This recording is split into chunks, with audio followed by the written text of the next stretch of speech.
Opening hook, the greatest that never played, the untold tales of streetball legends. How does a player who can jump so high he can touch the top of the backboard never make it to the NBA? Why did a man who once scored 50 points in a single half at Rucker Park turn down a chance to play for the Los Angeles Lakers? What happens when the greatest talents the streets have ever seen are pulled back by the very place that made them legends? Welcome to the untold saga of streetball royalty, Pee Wee Kirkland, Earl, the GOAT, Manigault, and Joe, the Destroyer, Hammond. These men didn't just play basketball, they transformed it into an art form, dazzling crowds with their superhuman skills. Yet, while their peers were climbing the ranks of the NBA, these kings of the blacktop stayed rooted in the streets, where the lines between fame and danger, glory and downfall, were razor-thin. How did they get here? And more importantly, why did their incredible journeys never lead to the NBA courts they were destined to dominate? This is a story of brilliance and heartbreak, where the stakes were as high as the jumps, and the outcome was anything but a slam dunk. Join us as we unravel the gripping tales of these legendary ballers, whose names still echo through the streets of Harlem, long after the final whistle blew. Pee Wee Kirkland, the king of Rucker Park. In the heart of Harlem, where the streets teemed with energy and the basketball courts buzzed with the sound of dribbles and trash talk, one name commanded unrivaled respect: Pee Wee Kirkland. A legend at the iconic Rucker Park, Pee Wee wasn't just any player, he was an enigma, a man whose basketball skills left even the toughest competitors awestruck. His dribble was lightning fast, his court vision unparalleled, and his no-look passes were like magic tricks, appearing out of nowhere and leaving defenders stunned. Born Richard Kirkland, Pee Wee grew up in a world that demanded both mental and physical toughness. Raised by his mother, Loretta, a hard-working nurse, he learned early on the value of grit and perseverance. His father, Big Rick, however, was a different influence. Known around Harlem for his involvement in the illegal numbers running racket, Big Rick's shadowy reputation loomed over Pee Wee's childhood. Yet, it was the streets that shaped his upbringing, teaching him survival skills that he would carry both on and off the court. Basketball offered Pee Wee more than just a pastime, it was an escape from the harsh realities of Harlem. Basketball was more than a game for me, Pee Wee once said in an interview. It was my way of being in control of something, my way out of the madness. Standing at 6 feet 1 inch, Pee Wee wasn't the tallest player, but he more than compensated with an unmatched combination of skill, intelligence, and confidence. His crossover dribble could leave defenders clutching at thin air, and his jumper was almost unguardable. Crowds flocked to Rucker Park by the hundreds, drawn by the chance to witness his sheer genius on the blacktop. But basketball alone couldn't hold Pee Wee's attention. Despite his talents, he became increasingly ensnared in the same world his father had inhabited, the street hustle. The allure of fast money and street prestige was a powerful pull, and Pee Wee soon found himself drawn deeper into Harlem's criminal underworld. Despite offers from college scouts and whispers of a future in the NBA, Pee Wee turned his back on the chance to make it big.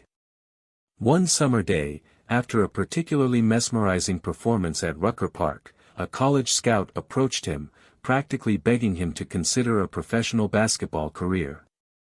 "You've got the goods," the scout said. "You could go pro, make a name for yourself in the NBA." But Pee Wee just smiled, his eyes betraying the hard truth of his life. "The streets don't care about the NBA," he replied. "Out here, it's about survival, not stats." Though he was offered scholarships and even chances to try out for NBA teams, Pee Wee remained tethered to the streets. The grip of Harlem's underworld was strong, and Pee Wee couldn't, or wouldn't, break free. Eventually, the law caught up with him. Arrested on drug charges, his basketball dreams were sidelined by a prison sentence. By the time he was released, the world of professional basketball had moved on, leaving Pee Wee behind. But while the NBA may have forgotten him, the streets never would. At Rucker Park, his name still carried weight. Pee Wee Kirkland remained a legend long after his prime. His story was one of raw talent overshadowed by the grip of the streets, yet even in his downfall, he was revered as the king of the blacktop. Earl, the Goat, Manigault, the high-flying myth. In the gritty world of Harlem's streetball scene, few players could ignite the imagination like Earl, the Goat, Manigault. He wasn't just a player, he was a living myth. Stories of the Goat's on-court feats spread through Harlem like folklore. It was said that he could leap so high that he could snatch dollar bills from the top of the backboard and leave change behind. His vertical jump was the stuff of legend, and some even claimed that he once blocked a shot by catching the ball mid-air with both hands. Born and raised in Harlem, basketball was more than just a sport to the Goat, it was a lifeline. A skinny, quiet kid, Earl didn't look like a future legend. But with a basketball in his hands, he was unstoppable. By the time he reached high school, the Goat had already made a name for himself as a phenom, attracting the attention of scouts and coaches who couldn't believe the skills of the slender teenager.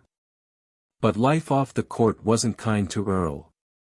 His mother worked tirelessly to support the family, while his father was mostly absent, leaving the Goat to navigate the dangerous streets on his own. As his fame on the court grew, so did the temptations that surrounded him. The harsh realities of poverty and the allure of quick money led Earl down a dark path. He began experimenting with drugs, and soon his addiction began to overtake his basketball dreams. Despite his jaw-dropping talent, academic struggles kept him from pursuing a college basketball career. Without the structure that college ball could have provided, Earl drifted deeper into Harlem's street life. His addiction worsened, and the brilliant talent that had once drawn crowds became clouded by drug use. In a rare reflective moment, Earl once admitted, "I had the game, man. Could have been one of the greats. But the streets, they don't let you go so easy." Earl eventually sought help for his addiction, but by then, his best playing years were behind him. The dream of playing in the NBA was no longer within reach. In his later years, however, the Goat found redemption in giving back to the community. He began running youth basketball clinics and speaking out about the dangers of drugs, hoping to guide the next generation away from the path he had taken. Though he never made it to the NBA, the Goat's legacy in Harlem was secure. He remained a cautionary tale of unrealized potential, but also a legend whose name would be remembered long after his playing days were over. Joe, the Destroyer, Hammond, the unstoppable force. If you were lucky enough to witness streetball in Harlem during the late 1960s and early 70s, you knew the name Joe, the Destroyer, Hammond. At 6 feet 4 inches and built like a freight train, Hammond wasn't just another player, he was a force of nature. His nickname, the Destroyer, wasn't an exaggeration. Joe could dismantle opponents with a combination of raw power, speed, and finesse that left defenders dazed. Joe Hammond grew up in a Harlem where stability was scarce. His father was frequently in and out of the picture, and his mother struggled to keep the family afloat. For Joe, basketball wasn't just a game, it was an escape. On the court, he could forget the challenges at home and focus on dominating his opponents. Hammond's legend was cemented on a scorching summer day at Rucker Park when he scored 50 points in just one half. The crowd went wild, and NBA scouts started circling, eager to sign him. But Joe wasn't interested. "The NBA's got too many rules," he famously told a reporter. "Out here, I'm free. I can do my thing." Joe's rejection of the NBA wasn't just rebellion for rebellion's sake. He genuinely believed that the rigid structure of professional basketball would stifle his creativity. He thrived in the chaotic, improvisational world of streetball, where freedom reigned and the only goal was winning. Despite offers from multiple NBA teams, including a $50,000 contract from the Los Angeles Lakers, Hammond stayed loyal to the streets. The fast money he earned from street life and the thrill of streetball kept him tied to Harlem. But with that life came danger.